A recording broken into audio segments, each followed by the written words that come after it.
எடுவரை பொக்கலாம் என்று நீ சொல்ல வேண்டும் என்றுட்டான் வித்தாமல் கட்கி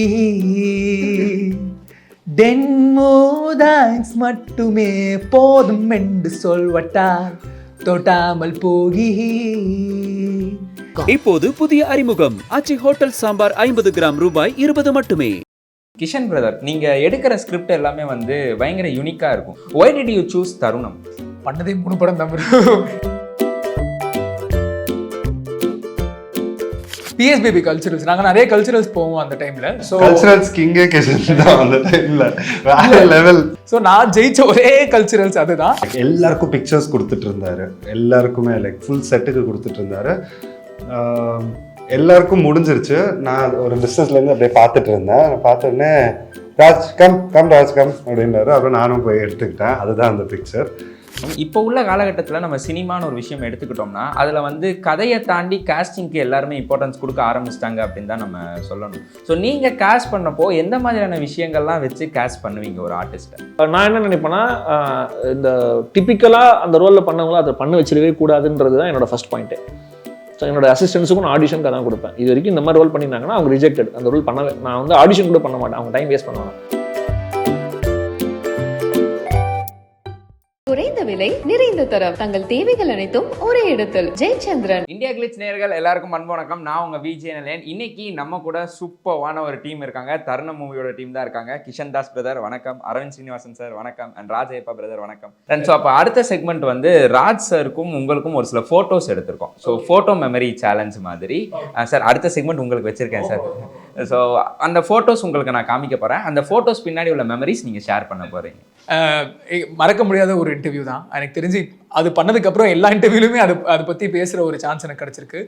எனக்கு I always looked up to him as a human being. And அவரோட இனிஷியல் ஜேர்னிலேருந்தே அவரோட ஒரு ஜேர்னியை பார்க்கறதுக்கான வாய்ப்பு எனக்கு இருந்திருக்கு. அப்போ தான் அவர் கரெக்டாக அந்த அமரன் எண்ட் ஆஃப் த ஷூட்டில் இருக்கும்போது அவர் அமரன் பற்றி பேசிட்டு இருந்தார். நிறைய விஷயங்கள் என்கிட்ட சொன்னார். அதெல்லாமே I will never forget it for the rest of my life. So ஒரு பெரிய ப்ரிவிலேஜாக நான் பார்க்குறேன். இது வந்துட்டு வலிமையோட லாஸ்ட் டே கூட அதை பேட்ச் இது சென்னையில் தான் ஷூட் பண்ணிட்டு இருந்தோம் அன்றைக்கி. யூஸ்வலாக ஒரு ஹைதராபாத்தில் வேறு எங்கே தான் ஷூட் பண்ணேன். அது வெறும் பேட்ச்ன்றதுனால சென்னையில் எம்ஜிஆர் ஃபிலிம் இன்ஸ்டியூட்டில் ஷூட் பண்ணிருந்தோம்.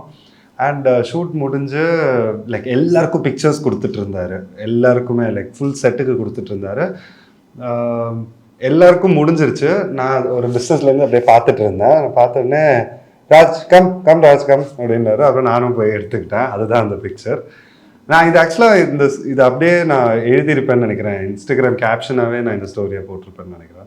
ஆக்சுவலாக இது வந்து இது வந்து ஒரு சேனலுக்கான முன்னாடி ஒர்க் பண்ணிட்டு இருந்தேன். அப்போது இன்டர்வியூ பண்ணது விஜய் தேவர்கொண்டா அண்ட் ரஷ்மிகா, அவங்க 2 பேரையும் டியர் காம்ரேடுக்கு இன்டர்வியூ பண்ணோம். ஆக்சுவலாக அப்போ நான் அந்த இன்டர்வியூ நான் பண்ணுறதா இல்லை. நான் ஆக்சுவலாக குவிட் பண்ணிட்டேன் அந்த டைமில். ஷூட்டிங் என் வீட்டுக்கிட்ட இருந்ததுன்னு சொல்லிட்டு நான் பாட்டுக்கு போனேன். போகும்போது என்ன ஆச்சுன்னா, அந்த நாள் இன்னொருத்தர் வந்து இன்டர்வியூ பண்ண வேண்டியதாக இருந்தது. அவர் வரல. ஸோ என்னை பிடிச்சி உட்கார வச்சுட்டாங்க. எனக்கு என்ன அட்லீஸ்ட் கொஞ்சம் பெட்டராக நான் ட்ரெஸ் பண்ணியிருப்பேன், ரஷ்மிகாலாம் இருக்காங்கன்னு தெரிஞ்சதுதான்னு சொல்லிட்டு நான் பாட்டுக்கு உட்காந்துட்டேன். நான் எதுவுமே ப்ரிப்பேர் பண்ணல. எனக்கு நான் பண்ணதுலேயே ரொம்ப பிடிச்ச இன்டர்வியூ இதுதான். ஏன்னா நான் எதுவுமே ப்ரிப்பேர் பண்ணாமல் போனேன். நான் பாட்டுக்கு என்னமோ பேசிகிட்டு இருப்பேன், சம்மந்தமான பேசுவேன். அந்த இன்டர்வியூ முடிச்சுட்டு விஜய் தேவர்கொண்டாவே என்னை பார்த்து லைக் என்னமோ சேலஞ்செல்லாம் விட்டார், நீ இது பண்ணு. நான் வந்து அந்த நாள் நான் எக்ஸ்பெக்டே பண்ணல. That's one of the most wholesome experiences for me. ஏன்னா யூஸ்வலாக ரொம்ப பிளான் பண்ணிட்டு போவேன், எதுவும் பிளான் பண்ணாமல் நடந்த ஒரு விஷயம். நல்லா ஒர்க் ஆச்சு எனக்கு. ஆமாம், எனக்கு ரொம்ப ஹாப்பியாக இருந்தது. நான் அவங்க கூடயும் அவங்களும் ரொம்ப கேஷுவலாக பேசினாங்க.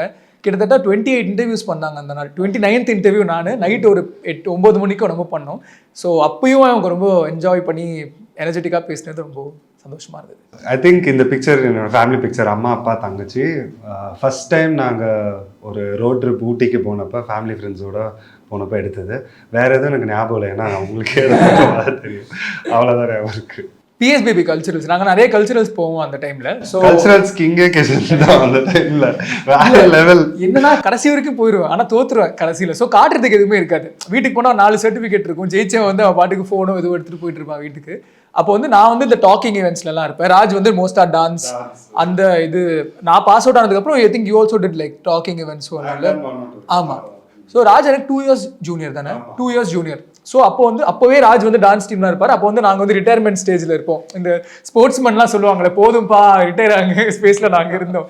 ஸோ நான் ஜெயிச்ச ஒரே கல்ச்சுரல்ஸ் அதுதான். அப்போ வந்து ஆனா அது வந்துட்டு இந்த mister title event main event அதுதான். அது ஜெயிச்சா அது அவங்க தான் எல்லா கல்ச்சரல்ஸோட டாப் அதுதான். அந்த மாதிரி இருந்து நான் ஜென்ரலா எல்லாரோடய பிக்சர்ஸ் நான் பெருசா எடுத்தது இல்லை. இது என்ன டேனா வந்துட்டு நான் குக் வித் கோமாளி பண்ணேன், மீடியம் மேசன் அவங்க தான் ப்ரொடக்ஷன் ஹவுஸு. ஸோ அதுக்கப்புறம் நான் அவங்களுக்கு இன்னொரு வெப் சீரிஸ் பண்ணேன், கல்யாணத்துக்கு முன்னாடி என் காதல்னு. ஸோ அந்த ஷூட் முடிச்சு நான் ஆஃபீஸ்க்கு போயிருந்தேன் ரவுஃபா மேமை பார்க்க. அன்றைக்கி சொன்னாங்க இன்னைக்கு எங்களுக்கு ஒரு டின்னர் இருக்குது, யுவன் சாரை மீட் பண்ண போகிறோம் அண்ட் ரொம்ப க்ளோஸ் சர்க்கிள் வராங்க, ஏதோ ஒரு சாங் ப்ரமோஷன், அவரும் அனிருதும் ஒன்றா பாடின பாட்டு ஃபார் அமிதாஷ் ஐ திங்க், அந்த சாங் ப்ரமோஷன் மீட் அந்த மாதிரி ஏதோ ஒன்று. ஸோ அடையாரில் வந்துட்டு ஃபீக்காவில் டின்னருக்கு கூப்பிட்டுருந்தாங்க. நான் மேமோட போயிருந்தேன். அப்போ ஒரு சின்ன வீடியோ ஷூட் பண்ணோம் ப்ரமோஷனுக்கு அண்ட் சாரை மீட் பண்ணோம். சார் அண்ட் மேமும் வந்திருந்தாங்க, அன்றைக்கி சார் ஒய்ஃப் வந்திருந்தாங்க. ஸோ அவங்கள மீட் பண்ணிவிட்டு அப்போ எல்லோரும் பிக்சர்ஸ் எடுத்தப்போ அப்போ எடுத்த ஃபோட்டோ. அப்போ அந்த டே ரொம்ப ஸ்பெஷல். ஏன்னா எனக்கு ரொம்ப பிடிக்கும் அவரோட சாங்ஸ். அந்த கேப்ஷன்லேயும் அதான் போட்டிருப்பேன். அண்ட் மேம் கூட சொன்னாங்க வில் ஒர்க் சூன் அப்படின்னு சொன்னாங்க. அன்றைக்கி ஒரு happy day. And data sir, இப்போ உள்ள ஜென்ரேஷன் எல்லாருமே எடுத்துக்கிட்டோம்னா வெப் சீரிஸ் வந்து பயங்கர பூமாக ஆரம்பிச்சிருக்க டைம். இருந்தாலும் ஒரு சில டைரக்டர் சொல்கிற விஷயம் என்னென்னா, வெப் சீரிஸை விட தேட்டரில் வர மூவிஸுக்கு தான் அந்த ஒரு ஹைப்போ அந்த ஒரு கிரியேஷன் நல்லா இருக்குங்கிற மாதிரி சொல்கிறாங்க. நீங்கள் அதை எப்படி பார்க்குறீங்க? இது ரெண்டுமே டோட்டலி கம்பேரே பண்ண முடியாதுங்க. டோட்டலி வேறு மீடியம். இது அப்ரோச்சுமே வேறு. ஒரு வெப் சீரிஸுன்றது வந்து அதோட சக்ஸஸ் என்னென்னா, நீங்கள் அந்த ஒரு எபிசோட் முடிக்கும் போதே அடுத்த எபிசோட் பார்க்கணுன்னு வந்து அதை உங்களை வந்து இது பண்ணணும், இம்ப்ரெஸ் பண்ணணும். ஆப்வியஸ்லி மூவி வந்து ரீப்ளேஸே பண்ண முடியாது. ஏன்னா வந்து ஒரு லார்ஜர் தேன் லைஃப் எக்ஸ்பீரியன்ஸ்னு ஒன்று இருக்குல்ல, அது வந்து அதை சொன்ன நீங்கள் அது ரெண்டுமே வேறு தான் totally. But for me first priority would be movies தான். ரூசோ பிரதர்ஸோட நீங்கள் ஒரு இன்டர்வியூ ஒன்று பண்ணியிருப்பீங்க நெட்ஃப்ளிக்ஸுக்கு. அந்த ஒரு போஸ்ட் ஒன்று போட்டிருப்பீங்க, அது பயங்கர ஹாப்பியாக போட்டிருப்பீங்க அந்த போஸ்ட். எவ்வளோ அந்த மெமரி ஷேர் பண்ண முடியுமா? எப்படி இருந்தது அது? எகைன் ரொம்ப அன்ஃபர்கெட்டபிள். அது எனக்கு ஞாபகமே இல்லை, ஏன்னா அவ்வளோ ஸ்ட்ரெஸ்டாக இருந்தேன். ஏன்னா அங்கெல்லாம் எப்படின்னா 7 minutes தான் கொடுப்பாங்க ஒரு slot, 7 minutes record to cut. So நம்ம அந்த டைமில் போய் 10 minutes ஸ்லாட்டை 3 minutes கேமரா செட் பண்ணிட்டு அந்த ஒரே நாள் வந்து நெட்ஃப்ளிக்ஸ்க்காக தான் பண்ணியிருந்தேன். ஸோ அப்போ வந்து Netflix Asia, Netflix Singapore team வந்தாங்க, ஜப்பான் டீம் வந்தாங்க. ஸோ டிஃப்ரெண்ட் டீம்ஸ் அந்த ஒரு நாள் எடுத்தாங்க. ஸோ அந்த 7 minutes ஸ்லாட் கிடச்சதே எனக்கு ரொம்ப பெரிய விஷயமா இருந்தது. இன்னி வரைக்கும் நான் அந்த வீடியோ நான் பார்க்கல, பிகாஸ் எனக்கு ரொம்ப அன்ஹாப்பியான ஒரு வீடியோ. எதுவுமே ஆனஸ்ட்டாக பண்ண முடியல, டக்குன்னு எல்லாம் போன மாதிரி இருந்தது. பட் அந்த மாதிரி ஒரு ஆப்பர்ச்சுனிட்டி கிடைக்கிறது வந்து ஒரு பெரிய விஷயம். அண்ட் அவங்களோட ஒர்க்னா பெருசாக என்ன, நான் வந்து அவெஞ்சர்ஸ் தான் மோஸ்ட்டாக பார்த்துருக்கேன். பட் அந்த மாதிரி ஒரு ஸ்டாச்சரில் இருக்கிற ஒருத்தவங்களோட பேசுகிறதே ஒரு பெரிய விஷயம். ஸோ அது ஒரு பெரிய ப்ரிவிலேஜாக ஒரு பாக்கியமாக பார்க்குறேன், அவ்வளோதான். சூப்பர். நான் வந்து ஷூட் கிளம்பி வர்றப்போ நேற்று நான் சொல்லிட்டு இருந்தேன் ஃப்ரெண்ட்ஸ் கிட்ட வந்து இன்னைக்கு கிஷன் தாஸ் பிரதரை இன்டர்வியூ எடுக்க போகிறோம் அப்படின்னு. அவங்க மேலே ஒரு குற்றச்சாட்டு ஒன்று வச்சுருக்காங்க எல்லாருமே. அதுவும் முக்கியமாக கேர்ள்ஸ் வந்து நீங்கள் ஏமாத்திட்டீங்க அப்படிங்கிற மாதிரி எல்லாருமே சொல்றாங்க. மேரேஜ் ஏன் அவ்வளோ என்ன ப்ரோ, நான் தான் சொல்றேன் ஒரு ஃப்ளோட அந்த மாதிரிலாம் எதுவுமே இல்லை ப்ரோ. ஆனஸ்டா லைக் என்ன கமெண்ட்லேயே வந்து சூப்பர்னா நைஸ் ரீல் நான் தான் போடுவாங்க. அதனால அந்த மாதிரிலாம் எந்த ஒண்ணுங்க மன குமுறல்களை வெளிப்படையாக சொல்ல மாட்டாங்க ப்ரோ. அப்படியா?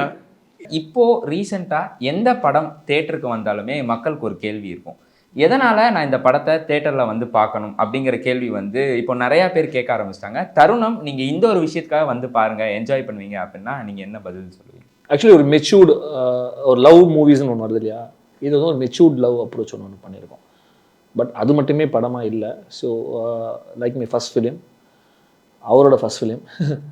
இந்த படம் வந்து நாங்கள் ரெண்டு பேர் சேர்ந்து பண்ணுறதுல ஒரு டிஃப்ரெண்ட்டான படமாக கண்டிப்பாக இது இருக்கும்.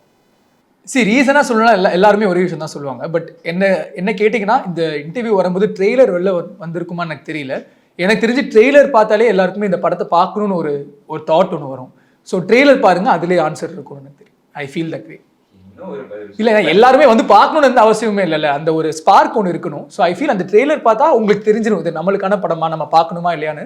அதுவே ஒரு நல்ல ஆன்சராக இருக்குன்னு எனக்கு தோணும். ஃபஸ்ட்டு இந்த படத்தோட பூஜை அன்னைக்கு ஒரு ஃபர்ஸ்ட் லுக் மாதிரி வந்தது. அதுக்கப்புறம் டீசர் வந்து நாங்கள் ஷூட் பண்ணதுக்கப்புறம் அண்ட் இப்போ எனக்கு ட்ரெய்லர் காமிச்சாரு. இது மூணுமே நான் இந்த படத்தில் இருக்கேன், எனக்கு கதை தெரியும், நான் நடிச்சிருக்கேன், எனக்கு எல்லாமே தெரியும். ஆனால் எனக்கே எல்லாமே செம டிஃப்ரெண்ட்டாக இருக்குது. ஸோ ஐ திங்க் படம் வந்து பார்த்தா இன்னும் ஒரு டிஃப்ரெண்ட் ஜோனில் இருக்கும். ட்ரீட்மெண்ட்டாகவே ஒன்று வேறு மாதிரி இருக்குது. So I think everybody should come watch this film for the different modes it has. Kishan brother, உங்களோட ஃபேவரட் செக்மெண்ட் ஒன்று எடுத்துகிட்டு வந்திருக்கோம். அண்ட் எல்லாருக்குமே இதுக்கடுத்து நம்ம நிறையா பேசிட்டோம். ஸோ கொஞ்சம் செக்மெண்ட்ஸ் விளாட்லான்னு ஒரு ஐடியா. உங்களோட ஃபேவரட் செக்மெண்ட் அது வந்து நீங்கள் அந்த செக்மெண்ட் பண்ணீங்கன்னா எல்லாருமே அவ்வளோ சந்தோஷப்படுவோம், ஸ்ட்ரெஸ்ஸே ரிலீஃப் ஆயிரும். ஸ்பாட்டிஃபை லிரிக்ஸ் வச்சு எடுவரை பொக்கலாம் என்று நீ சொல்ல வேண்டும் என்றுட்டான் வித்தாமல் கட்கி டென்மோதாங்ஸ் மட்டுமே போதும் என்று சொல்வட்டார் தொட்டாமல் போகி யார் யாரோ கனாக்ஸில் நாளும் நாய் சென்று உலாவு கிண்டுவாள் நீ காணூ கனாக்ஸில் வரும் ஒரே ஆண் என்றால் நான் தான் என்னாலில் பூங்காயே நீ விச்சாதே ஓ ஓ ஓ இது போல போதும் bro. Super super. Director sir, உங்ககிட்ட தான் கேட்கணும் அப்படின்னு ஆசைப்பட்றேன். தேஜாவு படம் நம்ம எல்லாருமே வந்து நிறையா நாங்கள் வந்து சந்தோஷப்பட்டு அந்த படத்தை நாங்கள் வந்து ஆக்சுவலி என்னன்னா ஃபர்ஸ்ட் அந்த படத்தோட ட்ரெய்லர் ரிலீஸ் ஆனப்போ எல்லாருக்குமே வந்து ஓகே இந்த படம் வந்து ஒரு த்ரில்லர் படம் அப்படிங்கிறது இருந்தது. ஆனால் படம் பார்க்குறப்ப தான் தெரிஞ்சது நிறைய ட்விஸ்ட் அண்ட் டர்ன்ஸ் அந்த படத்தில் இருக்கு. அண்ட் பயங்கர இன்ட்ரெஸ்டிங்காக போச்சு. அப்படிப்பட்ட ஒரு த்ரில்லர் படம் பண்ணிட்டு அதுக்கடுத்து நம்ம வந்து தருணமோட ட்ரெய்லர் பார்க்குறப்போ வித்தியாசமாக இருந்தது. எப்படியும் உள்ள நீங்கள் ஏதாச்சும் ஒன்று வச்சிருப்பீங்க, பட் இருந்தாலும் ட்ரெய்லரை பார்த்துட்டு நான் கேட்குறேன் என்ன இருக்கும் சார் இந்த படத்தில், எதனால் இந்த படம் பண்ணலாம் அப்படிங்கிற கால் எடுத்தீங்க? ஆக்சுவலி வந்து சொன்ன எனி ஃபிலிம் மேக்கருக்கு வந்து ஒரு படம் சக்ஸஸ் ஆயிடுச்சுன்னா அதுவே ஒரு ப்ரெஷராக மாறும். சேம் எனக்குமே ஒரு ப்ரெஷராக மாறிச்சு. ஆனால் எனக்கு என்னென்னா அப்போ கொஞ்சம் ரிலாக்ஸாக இருந்தேன். ஏன்னா எனக்கு தமிழ் ரிலீஸ் ஆச்சு, தெலுங்குமே நான் ரீமேக் நானே தான் பண்ணியிருந்தேன். அது வந்து ரிலீஸ் ஆகிற வரைக்கும் அப்படியே ஓகே என்னன்னு கேட்பாங்க நெக்ஸ்ட்னு சொல்லிகிட்டே இருப்போம்.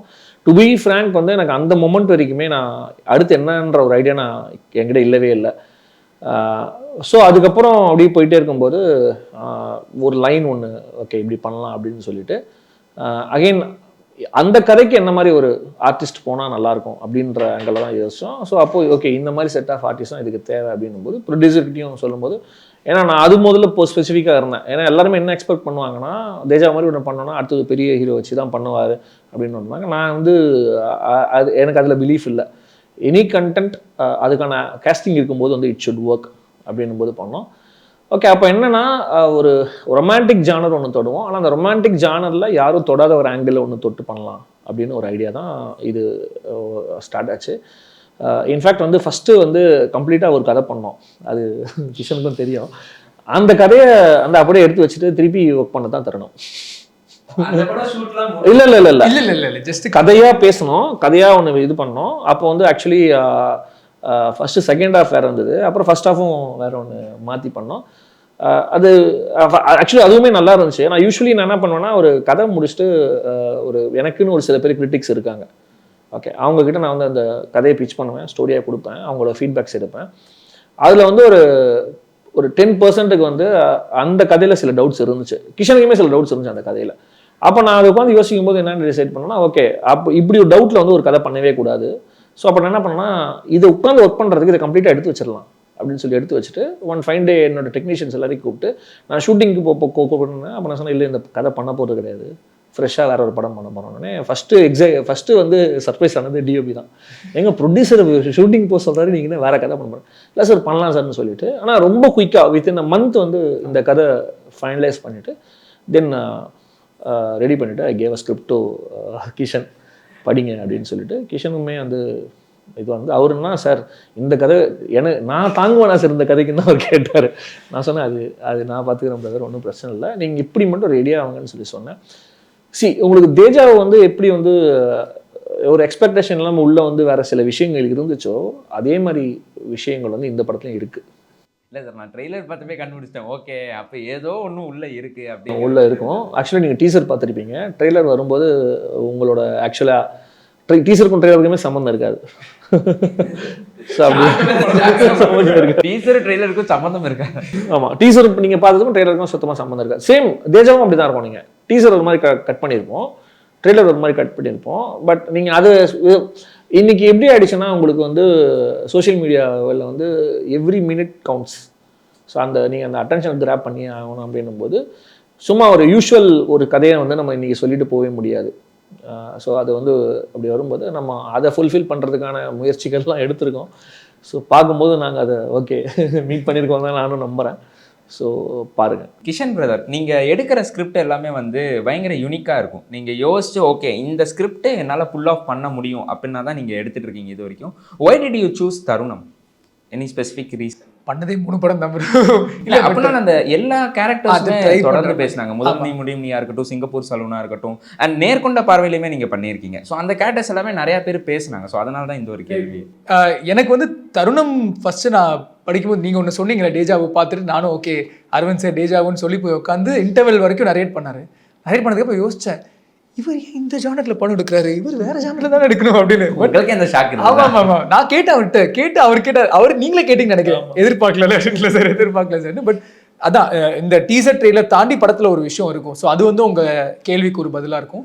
எனக்கு வந்து இந்த படம் எனக்கு ஏன் ஒர்க் ஆச்சுன்னா, ஆனஸ்ட்லி நான் சர்ட்ட சொன்ன மாதிரி இந்த second half for me is just இது வரைக்கும் நம்ம பார்க்காத ரொம்ப இன்ட்ரெஸ்டிங்கான ஒரு விஷயமா இருக்கும். அண்ட் சார் சொன்ன மாதிரி ஃபஸ்ட்டு நான் அவர்கிட்ட கதையெல்லாம் கேட்டு வீட்டுக்கு போய் இந்த முன்னாடி தான் பேசிகிட்டு இருந்தேன் அதை பற்றி. இந்த சின்ன வயசில் லவ் இருக்கலாம் மெசேஜ் அனுப்போம்ல, ஹே சாப்பிட்டியா, நைட்டு தூங்குனியான்னு ஃபஸ்ட்டு மெசேஜ் வீட்டு போய், சார் என்னால் தாங்க முடியுமா சார் இந்த படம்லாம் சூப்பராக இருக்குது சார், பட் எனக்கு இது கரெக்டாக இருக்குமான்னு. பிகாஸ் நான் இது வரைக்கும் பண்ணாத நிறைய விஷயங்கள் வந்து இந்த படத்தில் பண்ணியிருக்கேன்.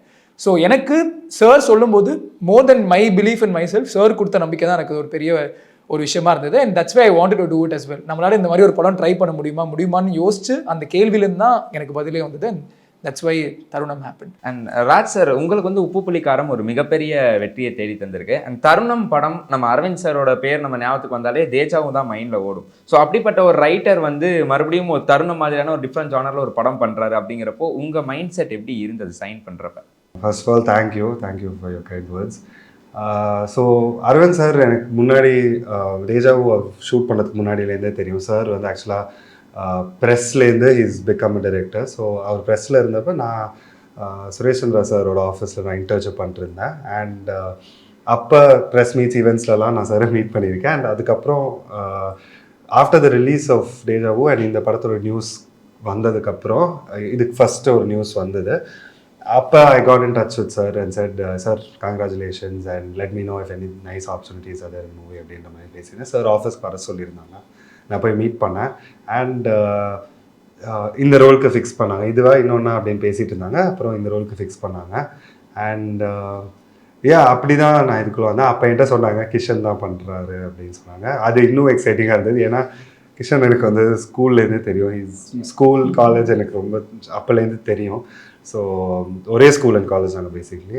ஸோ அது ரொம்ப எக்ஸைட்டிங்காக இருந்தது. அண்ட் கதையும் ரொம்ப இன்ட்ரெஸ்டிங்காக இருந்தது. எனக்கு ரஃபாக சொன்னாங்க. அண்ட் அப்படி தான் நான் இதுக்குள்ளே வந்தேன். டைரக்டர் சார், இந்த ஒரு கேள்வி உங்ககிட்ட கண்டிப்பாக கேட்கணும். இப்போ உள்ள காலகட்டத்தில் நம்ம சினிமான்னு ஒரு விஷயம் எடுத்துக்கிட்டோம்னா அதில் வந்து கதையை தாண்டி காஸ்டிங்க்கு எல்லாருமே இம்பார்ட்டன்ஸ் கொடுக்க ஆரம்பிச்சிட்டாங்க அப்படின்னு தான் நம்ம சொல்லணும். ஸோ நீங்கள் காஸ்ட் பண்ணப்போ எந்த மாதிரியான விஷயங்கள்லாம் வச்சு காஸ்ட் பண்ணுவீங்க ஒரு ஆர்டிஸ்ட்டை? இல்லை, ஆக்சுவலி வந்து ஒரு விதத்தில் எனக்கு ப்ளஸ்ஸாக இருந்தது வந்து நான் வந்து ஒரு 9 years வந்து நான் ப்ரெஸ்ஸில் இருந்தேன். ஸோ ஒரு வருஷத்துக்கு வந்து நான் பார்த்திங்கன்னா கிட்டத்தட்ட 300 படங்கள் பார்த்துருக்கேன். அப்போ நீங்கள் 9 வருஷத்துக்கு பார்த்துக்கோங்க எத்தனை படங்கள் நான் பார்த்துருக்கேன்னு சொல்லிட்டு. அப்போ எனக்கு என்ன ஒரு ப்ளஸ் இருந்துச்சுன்னா, ஒரு critic point of view and then ஒரு audience point of view, okay, ஒரு ஃபேன் பாயிண்ட் ஆஃப் வியூ, இது 3மே நமக்கு தெரியும். ஸோ என்ன ஒரு விஷயம் எது எக்ஸைட் பண்ணுன்னா, அந்த கேஸ்டிங்கை நீங்கள் இது வரைக்கும் எதிர்பார்க்காத ஒரு ரோலில் பார்க்கும்போது கண்டிப்பாக எக்ஸைட் பண்ணும். ஸோ அதனால தான் என் படங்களோட கேஸ்டிங்கே எப்படி இருக்கும்னா, நீங்கள் ஈவன் தேஜாவை எடுத்துக்கோங்க, ஒரு அருள்நிதியாக இருக்கட்டும், மதுபாலாவாக இருக்கட்டும், நீங்கள் அது வரைக்கும் அந்த ரோலில் அவங்கள பார்த்துருக்க முடியாது. ஏன்னா மேடமும் அப்படி தான் எக்ஸைட் ஆனாங்க. அவங்க வந்து ஒரு டிஜிபின்னு உடனே அவங்களால நம்ப முடியல. ஆனால் டிஜிபியா என்னங்க, என்னை வந்து இது மாதிரி அன்னி ரோல் அம்மா ரோல்லாம் கூப்பிடுவாங்க, நீங்கள் டிஜிபி, அதுவும் வந்து ஒரு இப்படி ஒரு பேடி, அவங்களுக்கு அப்படி தான். ஸோ அப்போது நான் என்ன நினைப்பேன்னா, இந்த டிப்பிக்கலாக அந்த ரோலில் பண்ணவங்கள அதை பண்ண வச்சிடவே கூடாதுன்றது தான் என்னோட ஃபஸ்ட் பாயிண்ட்டு. ஸோ என்னோட அசிஸ்டன்ஸுக்கும் நான் ஆடிஷனுக்கு தான் கொடுப்பேன். இது வரைக்கும் இந்த மாதிரி ரோல் பண்ணியிருந்தாங்கன்னா அவங்க ரிஜெக்டட், அந்த ரோல் பண்ணவே, நான் வந்து ஆடிஷன் கூட பண்ண மாட்டேன், அவங்க டைம் வேஸ்ட் பண்ண வேணாம். ஏன்னா அப்படி தான் நீங்கள் சினிமா இருக்கும். பார்த்தீங்கன்னா ஒருத்தர் வந்து ஒரு ரோல் பண்ணி ஹிட் ஆகிட்டார்னா கண்டினியூஸாக அவர் அதே ரோல், அந்த போலீஸ் யூனிஃபார்ம்னா போலீஸ் யூனிஃபார்மே ரெகுலராக வாங்கி வச்சிருவார் அவர். நீங்கள் போனீங்கன்னா அவர் சொல்லுவார், நீங்கள் வாங்க வேணாம், நான் என்கிட்ட இருக்க நான் போட்டு வந்துடுறாரு. ஸோ அப்படி இருக்கும்போது நான் கிஷனை சூஸ் பண்ணதும் அப்படி தான். கிஷன் வந்து இந்த எனக்கு முதல் நீ முடியும் நீ வந்து ஓடிடியில் நான் பார்த்துட்டு வந்து அந்த படம் நான் அப்பயே நான் சொன்னேன், இது வந்து இங்கே வந்து ஒரு செலிப்ரேட் பண்ணாத ஒரு பிரேமம் தான் இந்த படம்ன்றது தான் நாங்கள் பேசிக்கிட்டோம். எனக்கு வந்து அந்த இன்னசென்ட்டான ஒரு கேரக்டரும் பிடிச்சிருந்தது, மெச்சூர்டான அந்த ரோலும் எனக்கு பிடிச்சிருந்தது. ஸோ அப்போ என்னன்னா ஒரு ஆக்டிங் இருக்குது, ஒரு எனி டேரக்டருக்கு வந்து ஒருத்தங்க ஆக்ட் பண்ணுவாங்கன்னா அவங்ககிட்ட நீங்கள் வாங்குறது ரொம்ப ஈஸி. நம்ம வேலை வந்து கம்மியாயிடும். ஸோ அப்போ வந்து என்ன இப்போ இந்த ரோல் நம்ம எழுதுனா கண்டிப்பாக நம்மளால் அவங்களால வாங்கிட முடியும், நம்ம அவங்கள வச்சு வாங்கிட முடியும்னு ஒரு நம்பிக்கை வரும். ஸோ நான் என்னோட கேஸ்டிங் எல்லாமே நான் என்ன எப்படி பண்ணுவேன்னா, ஓகே இது வரைக்கும் இந்த ரோலில் அவங்க பண்ணிடக்கூடாது, ஸோ அது புதுசாக இருக்கணும். அப்போ அதுவே வந்து ஆடியன்ஸ்க்கு வந்து ஒரு எக்ஸைட்மெண்ட் கொடுக்கும், ஒரு ஓகே நல்லா ஃப்ரெஷ்ஷாக இருக்குன்னு சொல்லிட்டு. அப்படி தான் வந்து என்னோட கேஸ்டிங் எல்லாமே இருக்கும். நீங்கள் ஒரு போஸ்ட் ஒன்று போட்டிருப்பீங்க, ஃப்ரம் தி செட்ஸ் ஆஃப் தருணம்னு ஒரு ரைஃபிள் வச்சு. அதுக்கு பின்னாடி எதுவும் கதைகள் இருக்கா அந்த படத்தை? அதுக்கு பின்னாடி ட்ரெய்லர் வரும்போது எனக்கு தெரிஞ்சு அதுக்கான விடை ஒன்று இருக்கும். ஆமாம். ராஜ் பிரதர், வலிமை படத்தில் வந்து நீங்கள் ஒரு முக்கியமான ரோல், ஆனால் அது ஒரு கிரே ஷேடட் ரோலாக இருந்தது. அண்ட் சார்கிட்ட கிட்ட அதே கேள்வி தான். நிறைய ஆர்டிஸ்ட் வந்து படம் பண்ணுறோம் அப்படிங்கிறப்போ வந்து புதுசாக வர்றவங்களுக்கு இருக்கிற மைண்ட் செட், நம்ம வந்து பாசிட்டிவாக பண்ணிடுவோம், சின்ன ரோலாக இருந்தாலும் பரவாயில்ல பாசிட்டிவாக இருப்போம், நம்ம வந்து கிரே ஷேடடாக போயிட வேணாம், அப்படியே முத்திரை கொடுத்து அடுத்து வில்லன் ரோலே நமக்கு வந்துகிட்டு இருக்குங்கிற ஒரு பயம் இருந்தது. ஆனால் நீங்கள் வந்து கிரே ஷேடட் ரோல் அதில் பண்ணியிருந்தீங்க, அவ்வளோ அழகாகவும் பண்ணியிருந்தீங்க. ஹேட்ரடுங்கிறது அவ்வளோ வரவே இல்லை, அந்த எமோஷன்ஸ் வந்து அழகாக கன்வே ஆச்சு அந்த படத்தில். அது பண்ணப்போ என்ன யோசிச்சிங்க பிரதர் உங்கள் மைண்டில்? ஃபஸ்ட்டு கிஷன் சொன்னார்ல, நான் சூஸ் பண்ணுற பிளேஸில் நான் இல்லை, ஒரு கதையில் என்ன இருக்கோ இல்லை எனக்கு வர வாய்ப்புகள் அவ்வளோ ஒரு பிளேஸில் இல்லை, நான் இதான் பண்ணுவேன் அதான் பண்ணுவேன். அதுவும் ஹெச் வினோத் சார் படம், அஜித் சாரோட படத்தில் வந்துட்டு சும்மா அப்படியே நின்னாலே போதும்னு இருக்கும். அதில் ஒரு இம்பார்ட்டன்ட் ரோல், அது கிரேவா பிளாக் ப்ளூ எல்லோ என்னவா இருந்தாலும் நான் பண்ணுவேன், எப்படி இருந்தாலும் நான் பண்ணியிருப்பேன் அதை. Also I understand. இப்போ வந்துட்டு சொல்லுவாங்க வில்லன் ரோல்னா வில்லன் வந்துட்டே இருக்கும், தம்பி ரோல்னா தம்பி வந்துட்டே இருக்கும், சீரியல் இருந்தால் சீரியல் தான் பண்ணுவாங்க, இதெல்லாம் இருக்குதான். ஆனால் நம்ம தான் அதை மாற்றக்கூடிய ஒரு ஸ்ட்ரென்த் அண்ட் இது நம்மக்கிட்ட இருக்குது, நம்ம மைண்ட் செட்டில் தான் இருக்குது. எதுவுமே உண்மை இல்லை. இப்போ நம்ம வேறு ஏதாவது ஒன்று பண்ணணும்னு நினைக்கிறோன்னா நம்மளால் அதை பண்ண முடியும். நம்ம சீரியல்லேருந்து மூவிஸ்க்கு வரணும்னு நினைக்கிறோன்னா முடியும், தம்பி ரோல்லேருந்து ஹீரோக்கு ஆக முடியும்னா முடியும், வில்லன்லேருந்து ஆகணும்னா என்ன வேணால் பண்ணலாம். அது நம்ம மைண்ட் செட் தான். இந்த ஜென்ரலைசிங்ன்ற டேர்ம் ஒர்க் ஆகாது. டு ஆன்சர் யுவர் கொஸ்டின், சாரோட படம் என்ன இருந்தாலும் நான் பண்ணியிருப்பேன். And I am very glad I made the decision. Like Raj சொன்ன மாதிரி அது கன்வின்சிங்காக பண்ணால் போதும். நம்ம தப்பாக பண்ணிவிட்டு அதுக்காக அது ஃபுல் ஸ்ட்ரக்சரே ப்ளேம் பண்ண முடியாது. அது கன்வின்சிங்காக பண்ணால் எனிதிங் we can do. ஆமாம். Thanks a lot and thanks a lot for your valuable time sir. தருணம் படம் வர்ற January 14 ரிலீஸ் ஆகுது. ஸோ மறக்காம போய் தியேட்டரில் பாருங்க. மீண்டும் ஒரு நிகழ்ச்சியில் உங்களை சந்திக்கும் வரை உங்களுடைய பெறுவது உங்கள் விஜே நெல்லையன் மற்றும் டீம் தருணம். நன்றி. நன்றி. இப்போது புதிய அறிமுகம் ஆச்சி ஹோட்டல் சாம்பார் 50 கிராம் ரூபாய் 20 மட்டுமே. குறைந்த விலை நிறைந்த தரம், தங்கள் தேவைகள் அனைத்தும் ஒரே இடத்தில். ஜெயச்சந்திரன்.